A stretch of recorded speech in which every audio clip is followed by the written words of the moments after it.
자, 이제 오늘부터 이제 13장의 말씀인데 어제에 이어서 같은 맥락의 말씀이죠. 어제도 조금 이해하기 어려운 말씀이 세 가지가 나왔죠.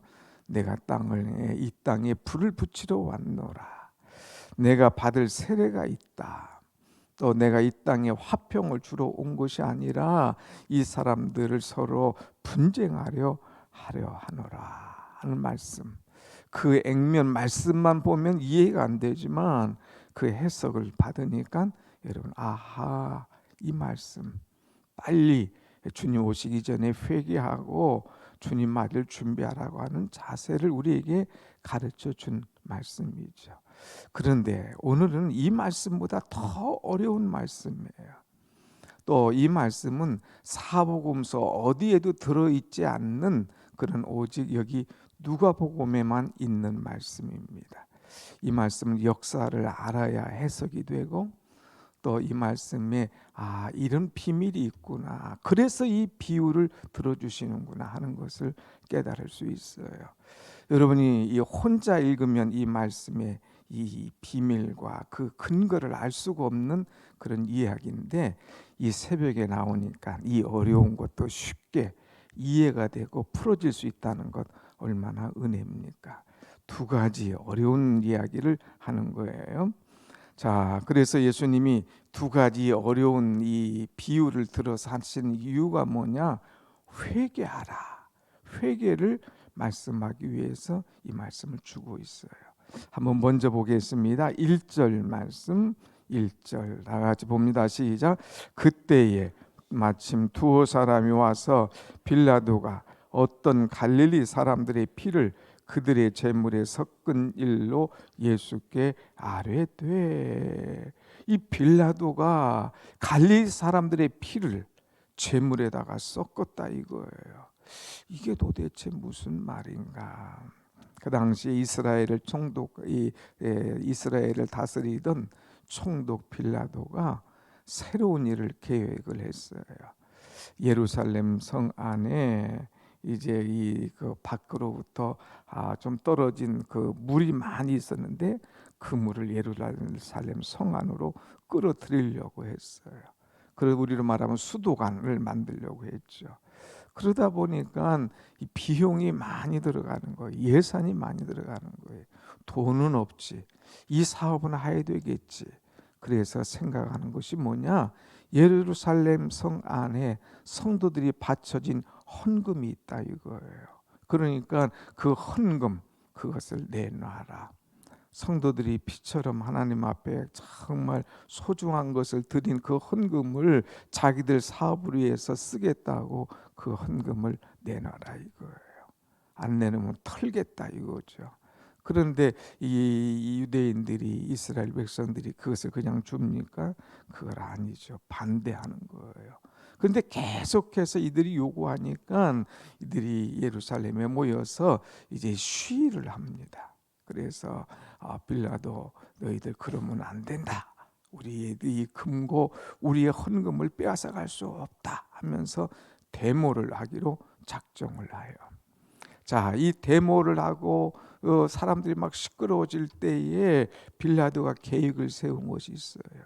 로마 군병들에게 이 이스라엘 복장을 딱 입혀가지고 그들 속에다가 집어넣습니다. 그리고 그 속에 칼을 가지고 가게 하고 그 속에 몽둥이를 가지고 가게 하고, 그래서 이 데모군 속에 이들이 들어가서 그 다음에 한참 데모가 진행될 때 갑자기 이 사람들이 옷을 벗어 제끼고 본래의 모습을 가지고 그 사람들을 때리고 죽이고 하는 거예요. 그래서 갈릴리 사람들의 복장을 했으면서도 이제 나중에는 자기의 본색을 드러내고 이 갈릴리 사람들을 다 피로 참 때리고 찌르고 죽이는 그런 사건이 일어납니다. 그러니까 이 사람들은 생각지도 못한 때에 갑작스러운 죽음을 당하는 거예요. 생각지도 못한 때에 갑작스러운 이 엄청난 이 억울함, 죽음, 아픔을 당하는 것이죠. 그런데 이 사건을 놓고 예수님께서 말씀하시는 것이 있어요. 너희들 이 사람들만 불쌍히 여기느냐? 너희가 이 갈릴리 사람보다 더 큰 해를 받을 수가 있어 하는 그런 말씀을 주시죠. 또 하나의 사건을 얘기합니다. 그것이 뭐냐? 여러분 4절 말씀 한번 보겠습니다. 4절 시작. 또 실로암에서 망대가 무너져 치어 죽은 18사람이 예루살렘에 거한 다른 모든 사람보다 죄가 더 있는 줄 아느냐 그랬어요. 갑자기 실로암은 그야말로 여러분 잘 아는 대로 막 갑자기 물이 솟아오르잖아요. 거기에 들어가면 사람들이 모든 질병과 병든 것이 다 낫잖아요. 그러니까 망대를 탁 해놓은 거예요. 그렇게 했는데 여기 망대가 갑자기 탁 무너졌어요. 그러니까 망대 밑에 치료받기 위해서 기다리던 사람, 이런 사람들이 막 그냥 망대에 깔려가지고 18명이 갑작스러운 죽음을 당하는 거예요. 얼마나 아픈 겁니까? 지금 같으면 막 뉴스가 나오겠죠. 이 학살 사건 뉴스 나오고 망대 사건 뉴스 나오고 엄청난 그런 일이 일어나겠죠. 그런데 예수님께서 이 비유를 들어서 말씀하는 것이 뭐냐? 이 사람들이 뭐 죄가 너희들보다 많아서 갑자기 참사를 당한 줄 아느냐? 아이고, 저 사람들 웬 죄가 저렇게 많아서 저렇게 막 칼로 찔려 죽이고 저러는가? 아이고, 저 사람들 뭔 죄가 저렇게 많아서 이것이 막 그 무너졌을 때 죽는가? 이렇게 안타깝게 여기느냐? 아니야. 너희 자신을 봐. 그러면서 주님께서 주시는 메시지가 그 두 사건에 똑같은 메시지를 주고 있어요. 자, 한번 보겠습니다. 3절. 2절부터 볼까요? 좀 해석이 될 수 있도록 2절 다 같이 시작. 대답하여 이르시되 너희는 이 갈릴리 사람들이 이같이 해 받음으로 다른 모든 갈릴리 사람보다 죄가 더 있는 줄 아느냐? 3절 시작. 너희에게 이르노니 아니라 너희도 만일 회개하지 아니하면 다 이같이 망하리라. 또 4절 망대 사건 얘기했죠. 5절에 또 얘기합니다. 다 같이 시작. 너희에게 이르노니 아니라 너희도 만일 회개하지 아니하면 다 이와 같이 망하리라. 주님께서 하시는 말씀이 뭐냐? 사건, 심판, 주님의 재림, 이것은 갑자기 임한다 이거예요. 그러니까 이런 일이 갑자기 임하기 전에 빨리빨리 회개하라. 너희들도 회개하지 않으면 이처럼 갑자기 망하는 그런 일이 일어날 것이다. 너희도 만일 회개하지 아니하면, 그랬어요. 만일 회개하지 아니하면 이런 사람들처럼 갑자기 망하리라 그랬어요. 얼마나 여러분 이 참 억울하다면 억울하겠어요. 막 갑자기 임하니까 좀 회개 좀 했으면, 자식들에게 아유 내가 미안하다, 잘못한 사람에게 가서 아유 내가 미안했습니다, 이거 회개할 기회도 없어요. 하나님에게 하나님 잘못했습니다 용서해 주십시오 말할 기회도 없이 갑작스러운 죽음을 당하면 어찌하겠느냐. 그러니까 너희도 빨리 이런 어려운 일이 당하기 전에 회개해. 중요한 것은 회개해. 우리가 천국도 갑자기 임하잖아요. 여기 주님이 재림하실 때에 아까 막 찬송했지만 우리가 이 세상 떠날 때에 갑자기 떠날 때 예수의 손목을 굳게 잡고 주님을 찬송할 수 있는 그런 은혜를 맞이해야지. 아유 주님 갑자기 조금만 있다 오십시오. 내가 회개하고 오겠습니다. 내가 착한 일 하고 오겠습니다. 내가 기도 못한 거 기도하겠습니다. 이게 아니다 이거예요. 그러니까 어느 순간에 심판이 임할는지, 어느 순간에 주님이 임하실는지 알 수가 없으니 빨리 회개하라 하는 거예요. 회개하라. 나이 드신 분들이 특징이 하나 있어요. 어르신들이 보면 자식들에게 짐 안 지려고 얼마나 노력합니까? 심지어는 어떤 분들은 이제 자기 집 정리도 항상 깨끗해. 내가 갑자기 혹시라도 죽으면 우리 자녀들이 이 짐 같은 거 이런 거 치우려면 얼마나 힘들까. 그래서 다 정리하고 막 깨끗하게 해놓고 사는 분이 있어요. 혹시라도 자식들에게 짐 안 주려고. 아니 저희 아버지는 옛날에 막 자식들에게 짐 안 주려고 자신의 묘지를 다 만들었고 돌관 다 만들고, 애들아 너네들은 객지 살으니까 죽으면 나 죽으면 그냥 와서 이 시신 많은 무덤 속에 쏙 집어넣고 해달라고 다 만들어 놓더라고. 자식들에게 짐 안 지우려고. 어른들이 지혜잖아요. 그런 지혜는 있지만 우리는 더 나가서 주님 갑자기 마시면 어떡할 거냐 이거예요. 이건 짐이 아니라 내 영혼의 문제인데, 그래서 빨리빨리 묵이지 말고 털어버려라. 회개하라. 나이 드시면 또 못하는 게 하나 있어요. 뭐냐? 못 버리는 거예요. 못 버리는 거. 가면은 여기도 있고 이것도 나중에 쓸 건데, 이건 언제 한번 꼭 쓸 건데 못 버리고 있다 보니까 자꾸 짐이 늘어나는 거예요. 복잡해지는 거예요. 중요한 게 뭐예요? 빨리빨리 치워버리고 던져버리고 회개하고 깨끗하게 하는 것, 이것이 중요한 거 아닙니까? 여러분, 마음속에 어떤 짐이 있으면, 어떤 죄가 있으면 하나님 앞에나 교회 앞에나 사람 앞에 무슨 문제가 있고 죄가 있으면 빨리빨리 털어버려라 이거예요.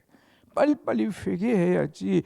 그렇지 않으면 이것 나중에 심판의 대상이 된다는 거예요.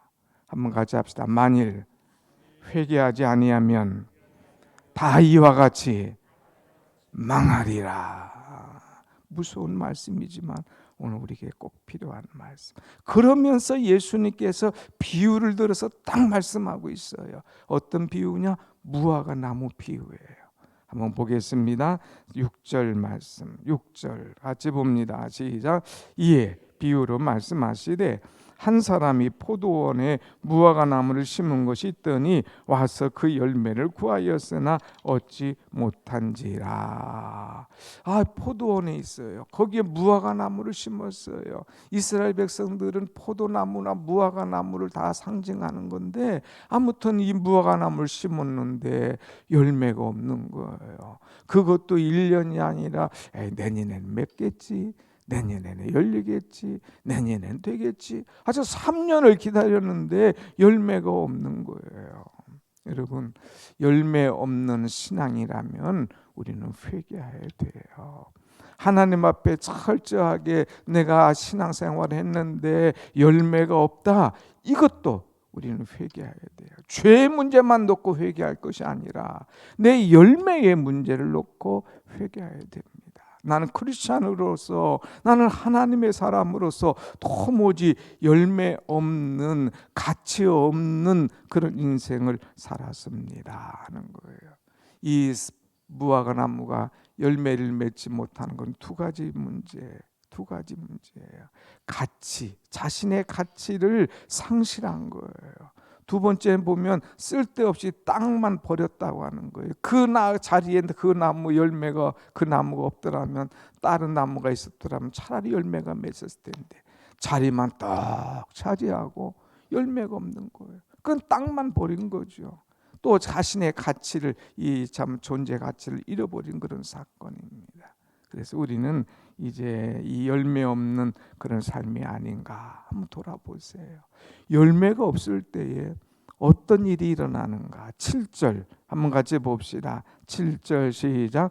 포도원 지기에게 이르되 내가 3년을 와서 이 무화과 나무에서 열매를 구하되 얻지 못하니 찍어 버리라. 어찌 땅만 버리게 하겠느냐. 찍어버리라 이거예요. 3년을 기다렸어. 그런데 열매가 없어. 찍어버려. 어떻게 땅만 버리겠느냐. 찍어서 그냥 던져버리고 이제 새 좋은 나무를 심어. 그래서 열매가 있도록 해라 하는 그런 말씀이죠. 이 말씀 무슨 말씀이에요? 때가 있다 이거. 때가 있다. 찍히기 전에, 불타오기 전에 빨리 열매를 맺어라 하는 그런 말씀이에요. 진정한 회개를 통하여서 합당한 열매를 맺어라. 그래야 사는 것이다.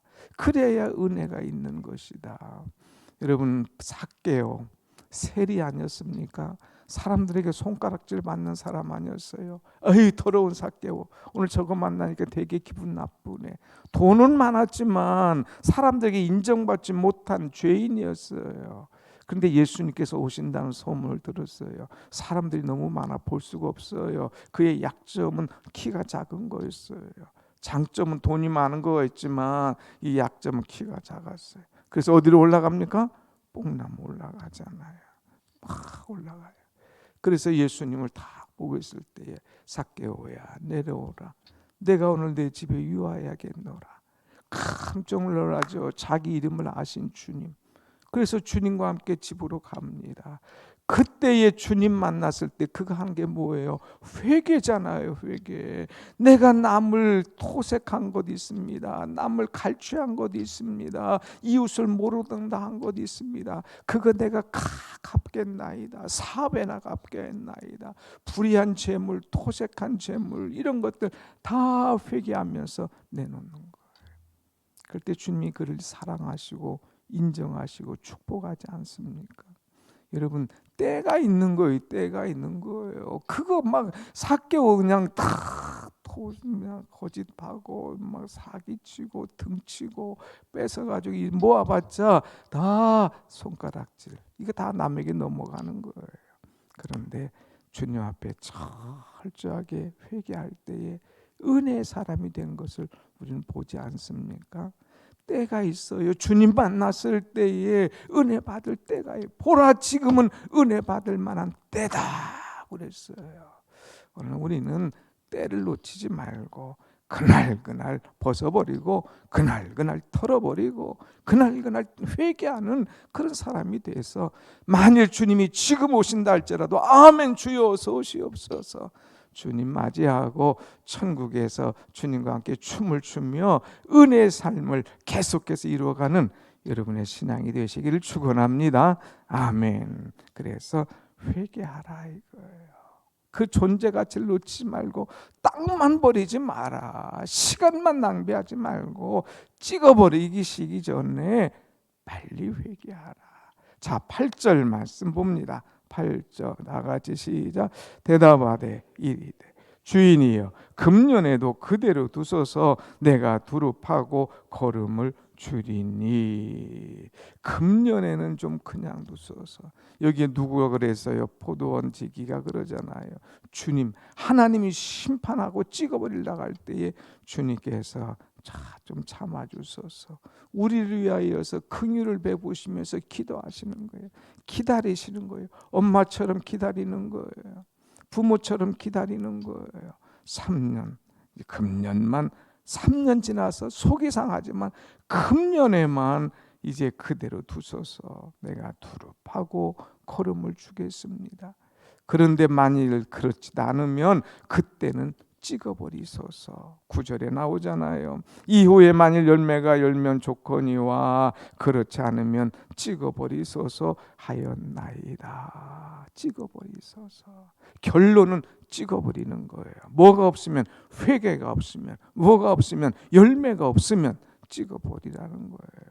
사랑하는 여러분, 우린 찍어버림을 당하는, 찍혀버림을 당하는 그런 존재가 될 것이냐, 아니면 열매가 있는 그런 존재가 될 것이냐, 나를 돌아봐야 됩니다. 미루지 마시고 잘못된 것 있으면 철저히 회개하고 하나님 앞에, 교회 앞에, 사랑하는 남편 앞에, 사랑하는 아내 앞에, 사랑하는 자식 앞에, 사랑하는 부모 앞에, 또 교회에서 성도들 간에 이런 문제가 있으면 철저하게 미루지 말고 지금 즉시 회개하면서 회개의 열매를 맺을 수 있는 그런 여러분, 그래서 칭찬과 천국이 보장된 삶을 살아가는 그런 은혜 있는 여러분이 다 되시기를 간절히 축원합니다. 아멘. 기도하겠습니다.